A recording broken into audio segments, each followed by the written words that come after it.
Hello guys, welcome to the new episode of my channel. আমি সঞ্জীব তোমাদের সাথে এখন এই ভিডিওতে কথা বলবো একটা অ্যানিমেশন সিনেমার কথা, যে সিনেমাটার নাম হচ্ছে Ramayana the legend of Prince Ram. যে সিনেমাটা আমরা যারা 90s কিড তারা প্রত্যেকেই আর্লি 2000-এ আমরা দেখেছি প্রত্যেকেই সিনেমাটা। এই সিনেমাটা আবার 24 জানুয়ারি 2025-এ রিলিজ করেছিল, মানে 4K ভার্সনে রিলিজ করেছিল সিনেমাটা।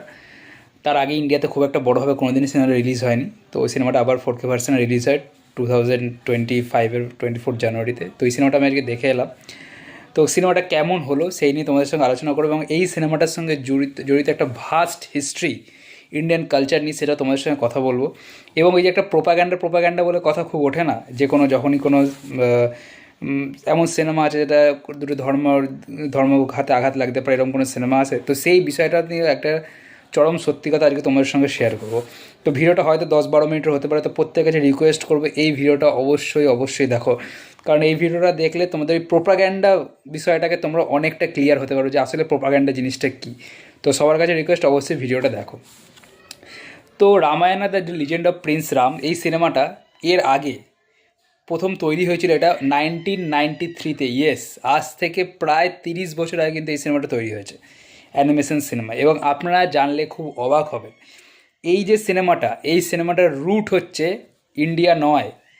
অবশ্যই ইন্ডিয়ার কালচার যুক্ত আছে, কিন্তু এই সিনেমাটার অরিজিনাল ডিরেক্টর, প্রডিউসার এবং এই সিনেমাটার মেকিং হয়েছে কিন্তু জাপানে। ইয়েস, এই সিনেমাটার ডিরেক্টর হচ্ছে ইয়োগো সাকো, যিনি একজন জাপানিজ ডিরেক্টর, এবং তাকে অ্যাসিস্ট করেছে এই সিনেমাটাতে রামমোহন, যার নাম ভুবন সোম আঙ্গুরের মতো সিনেমার সাথে যুক্ত আছে। তিনি ইন্ডিয়ার একজন পপুলার কী বলে অ্যানিমেশন ডিরেক্টর, তার নাম কিন্তু এই সিনেমাটার সঙ্গে যুক্ত আছে, তিনি তাকে অ্যাসোসিয়েট করেছেন। বাট মেন ডিরেক্টর হচ্ছে ইয়োগো সাকো।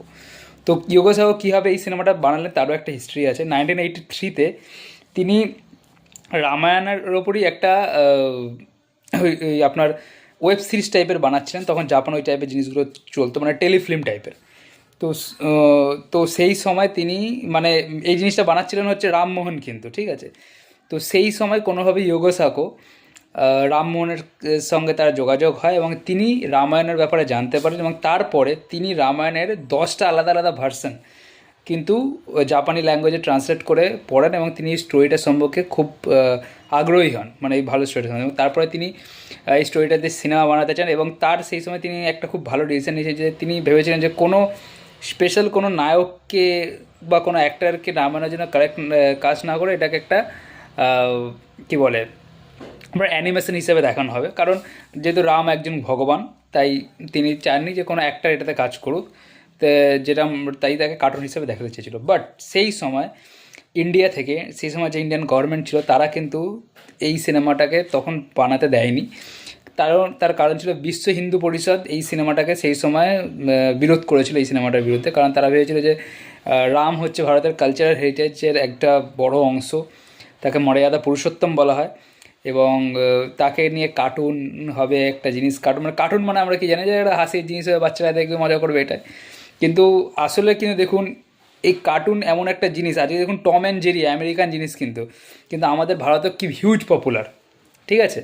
তো এই জিনিসটা হয়তো তখনকার বিশ্ব হিন্দু পরিষদ বুঝতে পারেনি যে কীভাবে, মানে অবশ্যই তো জাপানিরা তো এইসব দিকে এগিয়ে আছেন আমাদের থেকে, এইসব মানে অ্যানিমেশন হিসেবে দিক থেকে। তো তারা এই জিনিসটাকে তখন আন্দাজ করতে পেরেছিল যে অ্যানিমেশনের মাধ্যমে দেখালে একটা যদি একজন নায়ককে দেখানো হয়, সেখানে কোনো অ্যাক্টরকে দেখানো হয়, তাকে কেউ অ্যাপ্রিসিয়েট করবে, কেউ অ্যাপ্রিসিয়েট করবে না, এটা তো আছেই। কিন্তু যদি সেটাকে অ্যানিমেশন হিসেবে দেখানো হয়, সেটা যেমন একটা বড় লোক দেখতে হবে, যেমন আজকে 27-8 ইয়ার্সেও আমি দেখছি সিনেমাটা, ঠিক আছে, তেমনি বাচ্চারাও দেখছে, বয়স্করাও দেখছে, কারণ আমার এমন একটা জিনিস সবাই দেখতে হবে। তো মানুষের কাছে জিনিসটার গ্রহণযোগ্যতাটা বেশি হবে যদি কার্টুন হিসেবে দেখানো। বাট সেই সময় হিন্দু পরিষদ বুঝতে পারেনি সেই জিনিসটা। বাট পরবর্তীকালে সেটা আবার তারা যে পিটিশন দিয়েছিল সেটা তারা তুলে নেয়, এবং তখন সিনেমাটা নির্মিত হয়। বাট ভারত সরকার তখন দাবি রাখে যে এই সিনেমাটার পুরোপুরি নির্মাণ কিন্তু জাপানে করতে হবে। তো সেই সিনেমাটা জাপানে সেই সময় পুরোপুরি তৈরি হয়, এবং প্রায় 450 জন আর্টিস্টকে নিয়ে জাপানে কিন্তু এই সিনেমাটা শ্যুট হয়। এবং এই সিনেমাটার যেসব মানে ইন্ডিয়ান যে কালচারগুলো আছে, প্রণাম করা, তারপরে ধুতি পরা, মেয়েদের শাড়ি পরা, এই সমস্ত জিনিসগুলো কিন্তু ওইখানে গিয়ে আপনার ওই রামমোহন কিন্তু এগুলোকে অ্যাসিস্ট করেছিল ইয়োগো সাকোকে, ঠিক আছে। তো এই সিনেমাটা ফার্স্ট ইন্ডিয়াতে প্রথম প্রদর্শনী হয় হচ্ছে 10th জানুয়ারি 1993-তে 24th Indian film festival of ইন্ডিয়াতে, ঠিক আছে। এই সিনেমাটা যে হিন্দি ভার্সন, ওই সময় এই সিনেমাটার যে হিন্দি ভার্সন, সেই হিন্দি ভার্সনে ন্যারেট করেছিল হচ্ছে আপনার শত্রুঘ্ন সিনহা। রামের ক্যারেক্টার প্লে করেছিল অরুণ গোভিল, যে অরিজিনালি রামানন্দ সাগরের রাম, যেটা রামায়ণ, যেটা সবথেকে পপুলার রামায়ণ ইন্ডিয়াতে, সেই রামায়ণে কিন্তু তিনি অরুণ গোভিল রামের ক্যারেক্টার প্লে করেছিল। তো সে এখানে রামের ভয়েস ওভার দিয়েছে, এবং অমরেশ পুরী কিন্তু এখানে রাবণের ভয়েস ওভার দিয়েছিল। এবং এর যে ইংলিশ ভার্সানটা, যেটা বর্তমান প্রেজেন্ট যেটা রিলিজ করেছে, সেটার যে ইংলিশ ভার্সানটা, সেই ইংলিশ ভার্সানটাতে কিন্তু রামের যে পপুলার একটা নাম জড়িত, সেটা হচ্ছে রাহুল বোস, যে ভরতের ক্যারেক্টারটা কিন্তু ভয়েস ওভার দিয়েছে, ঠিক আছে। তো এইটা গেল হচ্ছে ক্যারেক্টার ভয়েস আর্টিস্টদের কথা। এই সিনেমাটা জাপানে ফার্স্ট রিলিজ পেয়েছে 3 নভেম্বর 1997-এ, এবং 1993-তে সিনেমাটা ভ্যাঙ্কুভার ইন্টারন্যাশনাল ফিল্ম ফেস্টিভ্যালেও কিন্তু স্ক্রিনিং হয় সিনেমাটা, এবং জাপান রিলিজ হয় 1997, এবং ওই টাইমে ইন্ডিয়াতে ভারতীয় সরকার এই সিনেমাটাকে রিলিজ করতে দেয়নি। কারণ কি জানেন? এই যে বললাম না একটু আগে, প্রোপাগ্যান্ডা, এই রামায়ণও কিন্তু প্রোপাগ্যান্ডা সিনেমা আপনি বলতে পারেন। কারণ এর আগে ভারতে এই সিনেমাটাকে ব্যান করে দেওয়া হয়েছিল, কারণ 1992-এর বাবরি মসজিদ, এই কারণে না, সেই সময় বাবরি মসজিদের ওই যে ম্যাসাকারটা হয়েছিল, একটা হিন্দু মুসলিম বিদ্বেষ চলেছিল, সেই জন্য ভারতে এই সিনেমাটাকে ব্যান করে দেওয়া হয়েছিল। ভাবতে পারছেন, যে দেশে 100 কোটি হিন্দু বাস করছে, যে দেশের রুট শুরু হচ্ছে এই মহাকাব্য থেকে, সারা পৃথিবীর 800 কোটি জনসংখ্যার মধ্যে 120 কোটি হিন্দু, তাদের রুট জড়িয়ে রয়েছে এই মহাকাব্যের সাথে। সেই মহাকাব্যকে নিয়ে একটা যখন সিনেমা তৈরি হয়েছে, দেখুন সেটা অ্যানিমেশন হতে পারে কি লাইভ অ্যাকশন সিনেমা হতে পারে, বাট সেটা তো রামায়ণ। সেই সিনেমাটা ইন্ডিয়াতে কিন্তু রিলিজ হতে দেওয়া হয়নি সেই সময়, বিকজ অফ বাবরি মসজিদ। ওটা মানে ইসলাম কালচারকে আঘাত করতে পারে, সেই জন্য। তো এটা কি আজকে 2025-এ গিয়ে ইন্ডিয়াতে রিলিজ করছে, এই আমি কোনো গভর্নমেন্টকে সাপোর্ট করছি না, বাট প্রেজেন্ট গভর্নমেন্টের জন্য ইন্ডিয়াতে রিলিজ পাচ্ছে। তার মানে আপনারা বলতে কী পারেন, যে যে সিনেমাটা ব্যান ছিল, সেই সিনেমাটা প্রেজেন্ট গভর্নমেন্ট সাপোর্ট করে রিলিজ করছে, তো তার মানে একটা প্রোপাগান্ডা সিনেমাই তো হয়, আশা করি সেটাই হয়। তো এটাই আমি বলতে চাইছিলাম, যে আসলে প্রোপাগান্ডা জিনিসটা কী। এটা হচ্ছে মানে কিছু সিকুলারপন্থী মানুষজন আছে, যারা আপনার কী বলবো, এই টাইপ যখন হিন্দু কালচারকে আঘাত করা হয় তখন তারা দেখতে পারে না, কিন্তু যখনই মানে কোনো সত্যি ঘটনা দেখানো হয় তখন তারা চিল্লাতে শুরু করে সেকুলারিজম নিয়ে। এটা তার একটা বড় প্রমাণ, যে মহাকাব্য আমরা মানে এমন কোনো ভারতীয় নেই, সে যে কোনো ইয়ে থেকে হতে পারে, যে কোনো কমিউনিটি থেকে হতে পারে, যে রামায়ণ সম্বন্ধে জানে না। তার রুট অফ ইন্ডিয়ান কালচার, সেইটাকে রিলিজ করতে দেওয়া হয় না ওই সময়, তখনকার গভর্নমেন্ট। তো যা হোক, এটা সেই সময় তখনকার গভর্নমেন্টের বিষয়। এই সিনেমাটা আপনার ইন্ডিয়াতে প্রথম এপ্রিল 1997-এ মুম্বাইতে এবং আহমেদাবাদ, এইসব কিছু কিছু জায়গায় সেই সময় রিলিজ পেয়েছিল। তারপরে লেট 90s মানে 2000 থেকে 2006 এই টাইমটাতে সিনেমাটা কিন্তু পোগো, কার্টুন নেটওয়ার্ক, এইসব চ্যানেলে দেখানো হয়, এবং 2006-এর পরে আবার সিনেমাটাকে কিন্তু বন্ধ করে দেওয়া হয়, সিনেমাটার বন্ধ করে দেওয়া হয়। এবং আমরা যারা দেখেছি 90s-এর কিডরা সিনেমা, তারা এই 2000 থেকে 2006 টাইমটাতেই দেখেছি। আপনারা মনে করে দেখবেন, ওই টাইমে আমরা পোগো, কার্টুন নেটওয়ার্ক খুব চলছিল তখন, ওই সময় এই সিনেমাটা কিন্তু দেখেছি, এবং বেশ ভালো পপুলার ছিল।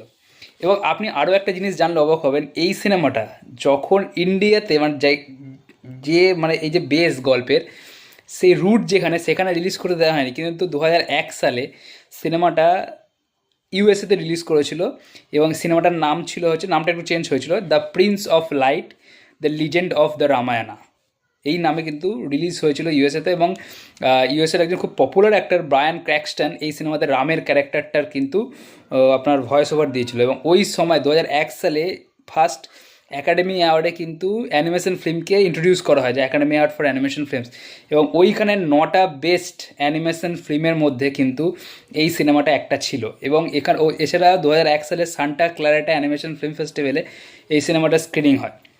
এছাড়াও আমি বলছি যে কতটা ভাস্ট কালচার আমাদের ভারতের বাইরে, কতটা মানে কি বলবো, সম্মান দেওয়া হয় ইন্ডিয়ান কালচারকে, তার একটা বড় প্রমাণ হচ্ছে এই সিনেমাটা 2020 সালে টোকিও ইউনিভার্সিটিতে ফরেন ফিল্ম সেকশনে 35 mm যে সিনেমা হয়, ওই ইয়েতে কিন্তু সিনেমাটাকে স্ক্রিনিং করানো হয়। এবং 2018 থেকে 2020-র মধ্যে বিভিন্ন সময় এই সিনেমাটা ইউএসের বিভিন্ন জাপানের বিভিন্ন শহরে কিন্তু সিনেমাটার স্ক্রিনিং হয়। মানে ভাবুন, সিনেমাটা 1993 সালে তৈরি হয়েছে এবং তারপরেও দীর্ঘদিন ধরে জাপানে কিন্তু এই সিনেমাটাকে স্ক্রিনিং করানো হয়েছে। এটাই হচ্ছে একটা কি বলবো, মানে যারা সম্মান করতে পারে তারা করতে পারে, কিন্তু আমরা সেটাকে নিয়ে করতে পারি না, কারণ আমাদের এখানে কিছু লোক আছে যারা সেকুলারিজম করে চিল্লাতে থাকে। তো এটাই হচ্ছে পার্থক্য। ঠিক আছে, তো এটা হয়ে গেল সিনেমার ইতিহাস। সিনেমাটার সম্বন্ধে আরও অনেক কিছু আছে, আপনারা গুগল করে দেখতে পারেন, সব কিছু হয়তো আমি এখানে মেনশন করিনি। তো এবার আমি আসি যে সিনেমাটা কেমন হলো। দেখুন, আমরা যারা রামায়ণ পড়েছি তারা যখন এই সিনেমাটা দেখব, তখন আমাদের মনে হবে এরপর অনেক কিছু মিসিং আছে। কিন্তু আপনাকে আসলে বুঝতে হবে যে যে ডিরেক্টর এটা তৈরি করেছে তার মেন মোটিভটা হচ্ছে, দেখুন আজকালকার সময় বলুন বা সেই সময়, দেখুন আজ জাপান আমেরিকা এগুলো তো আমাদের থেকে মোটামুটি বলতে পারেন যে কোনো জিনিসে 10 থেকে 20 বছর এগিয়ে আছে তারা। তো সিনি যখন তৈরি করেছেন তার ফার্স্ট মোটিভ এটাই ছিল যে দেখো, রামায়ণকেও বানাতে গেলে তো 3-4 ঘন্টা কেন, আরও মানে 3-4টে পার্ট লেগে যাবে। তো তার মেন মোটিভ ছিল হচ্ছে মেন যে জিনিসগুলো, যেমন রাম, হু ইজ রাম, কেন তাকে মর্যাদা পুরুষোত্তম বলা হয়, যে নিজের বাবার শুধু কথা রাখার জন্য রাজ্যপাট ছেড়ে বনবাসে চলে যায় 14 বছরের জন্য। ভরত, যে দাদার প্রতি তার ভালোবাসা এতটা যে দাদার চরণ পাদুকা নিয়ে 14 বছর রাজ্যের কার্যভার সামলেছে। একটা নারীকে যখন তুমি অবৈধভাবে অপহরণ করবে ও নারীর সম্মান নিয়ে হবে, তখন তোমার অবস্থা কী হবে। এই যে মেন মূল্যবোধগুলোই মানুষের কাছে পৌঁছে দেয়, এবং এটাই তো রামায়ণের মেন কালচার। আর এই কালচারটাকেই দেখানো, এটাই হচ্ছিল ডিরেক্টরের মেন মোটিভ। এবং আমরা এটা ভালো বুঝতে পারবো, আজকে যারা জেডের বাচ্চা আছে, আমাদের কাছে তো টাইমই নেই। রামায়ণের মতো একটা বড় মহাকাব্য এপিক পড়ার টাইম আমাদের এই যুগের বাচ্চাদের কাছে নেই। তো তাদের কাছে কি, তাদের কাছে এমন ইভেন পড়ার টাইম তো তাদের কাছে নেই, এবং তারা বরঞ্চ এইসব জিনিস নিয়ে মজা করে। রামায়ণ মহাভারত নিয়ে আজকের বাচ্চারা মজা করে এবং তার মা বাবাগুলো সাপোর্ট করে। তো তাদের কাছে কিন্তু এই সিনেমাটার গ্রহণযোগ্যতাটা খুব বেশি হবে, যে এই জাস্ট 90 মিনিটসের মতো হবে সিনেমাটা, 90 মিনিটস একটু বেশি হবে। তো সেই জায়গায় দাঁড়িয়ে 1.5 ঘন্টার মধ্যে রামায়ণের মূল বিষয়বস্তুটাকে আপনাদের সামনে তুলে ধরা, এবং তার মধ্যে একটা গ্রেট অ্যানিমেশন। 1993-তে এই সিনেমাটা অ্যানিমেশন বেস্ট ভালো ছিল, এবং আজকে যে এটা রিলিজ ভার্সন করেছে 4K, অ্যানিমেশনের কাজ কিন্তু দারুণ। মানে এটাই তো বাচ্চাদের অ্যাট্রাক্ট করবে, অ্যানিমেশন কার্টুন, এটাই তো গ্রহণযোগ্যতাটা বেশি বাড়াবে। এখানে যদি আজকে একটা কাউকে দিয়ে দিত নায়ককে, হয়তো আমাদের ভালো লাগতো, একটা বড় কালেকশন আনতো, কিন্তু হতে পারতো অনেকের ভালো লাগছে না। ধরুন আমাদের মা বাবা বা দাদু দিদা যারা অরুণ গোবিলকে রামায়ণ দেখেছে, তারা রণবীর কাপুরকে মানতে পারবে না সেই জায়গায়, এটা দেখবেন আপনি। তো সেখানে যদি একটা কার্টুন হয়, সেটা কিন্তু সবাই দেখবে, সবার ভালো লাগবে। তো এটাই হচ্ছে তাদের সোচটা অনেক আগে। কারণ এই অ্যানিমেশন সিনেমাটা আপনি ইউএসএ বলুন, লন্ডনের 2টো জায়গায় 2বার স্ক্রিনিং হয়েছে, পৃথিবীর বিভিন্ন জায়গায় সিনেমাটার স্ক্রিনিং হয়েছে, যেটা হয়তো কোনো রামায়ণ হয়নি। এটা এত বড়োভাবে স্ক্রিনিং হয়েছে, তো এটা হচ্ছে সাকসেস এই জিনিসটার। তো ওভারঅল এখানে আমি যেটা বললাম যে অনেক কিছু মিস আছে, অনেক জিনিস মিস করবেন, অনেক কিছু হয়তো একটু অন্যরকম দেখাবে জাপানিজ স্টাইলে। যেমন এখানে একটা সিন আছে যেখানে যখন ভরত জানতে পারবে যে তার মাতা কৈকি এই জিনিসটা করেছে, তখন সে কৈকিকে ঠেলে ফেলে দেবে দুষ্ট মাতা বলে, কিন্তু সেটা তো বাস্তবে নয় রামায়ণে।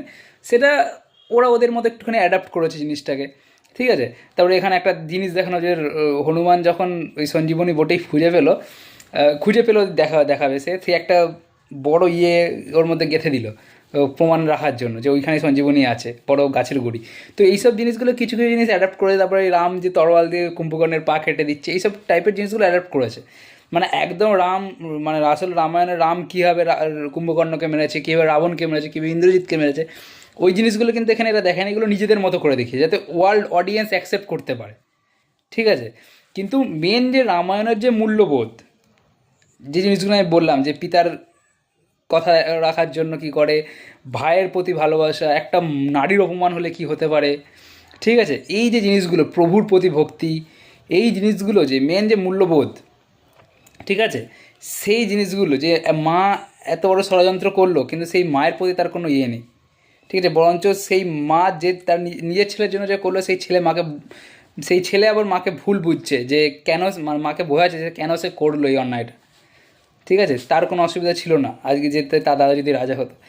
এই যে মূল্যবোধ, যেটা থেকে মানে বলতে পারেন যে ইন্ডিয়ান কালচার শুরু, সেই জিনিসটাকে ওয়ার্ল্ডের কাছে পৌঁছে দেওয়ার কাজ করেছে কিন্তু এই সিনেমাটা। খুবই ভালো সিনেমা। আমি রিকোয়েস্ট করব আপনাদের নিজেদের ছোট ভাই বোন যারা আছে বা বাচ্চাদের আপনাদের সন্তানদের দেখান এই সিনেমাটা। অ্যানিমেশন সিনেমা, অবশ্যই তারা এনজয় করবে এবং অবশ্যই রামায়ণ মানে যেহেতু একটা খুবই ভালো, আমি কী বলবো, একটা খুব দারুণ একটা মানে ভিশন আছে বা ভিজুয়ালি খুব ভালো সিনেমাটা। দেখতে খুবই ভালো লাগবে সিনেমাটাকে। আপনারা যখন 4Kতে আপনি দেখবেন হলে, তো আপনার দারুণ লাগবে দেখতে। অ্যাকশান সিনসগুলো, ফাইট সিনসগুলো, এই যেখানে যেমন দেখবেন ফাইট সিন করা হচ্ছে, হু হু করে লোক যাচ্ছে, সেই মানে রাক্ষসগুলোকে এর মধ্যে কিছু ড্রাগনস টাইপের দেখানো, মানে ঘোড়ার মধ্যে যেমন মানুষ চেপে যায়, ওখানে দেখানো যে ড্রাগন, যেহেতু ওরা রাক্ষস, তারা ড্রাগনের ওপরে রাক্ষসগুলো চেপেছে। তো জিনিসগুলো বাচ্চারা খুব এনজয় করবে এবং তার সঙ্গে গল্পটা তারা বুঝবে। তো এটাই তো এই জিনিস যে রামায়ণ সম্পর্কে তারা জানতে পারছে, কারণ আজকালকার ইংলিশ মিডিয়ামে পড়া বাচ্চাদের সময় কোথায় রামায়ণ জানো। তো এটাই হচ্ছে সিনেমাটার সার্থকতা। এবং এই সিনেমাটাই ভাবতে পারছেন যেটা আমেরিকা, ইংল্যান্ড, জাপান, এত বড় বড় জায়গায়, চায়না ইত্যাদি বড় জায়গায় রিলিজ হয়েছে, স্ক্রিনিং হয়েছে, এখনও রিলিজ করছে সেসব জায়গায়। এই সিনেমাটাকে ইন্ডিয়াতে সেই সময় গভর্নমেন্ট রিলিজ করতে দেয়নি, বিকজ অফ দ্য, এটা নাকি ওই সময় যে ঘটনা হয়েছিল অন্য ধর্মের কালচারকে আঘাত করবে। তো আজকে এটা যখন রিলিজ করছে, এটা তখন ব্যান ছিল, এখন যখন রিলিজ করছে তাহলে তার মানে এটা প্রোপাগ্যান্ডা সিনেমা। এবার এটার উত্তর আপনারাই দেবেন, কি রামায়ণ কি প্রোপাগ্যান্ডা?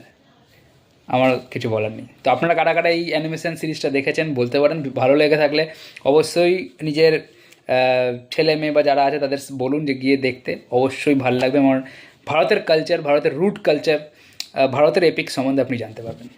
তো আজকের ভিডিওতে এইটুখানি, দেখাবার পরের ভিডিওতে। Thank you.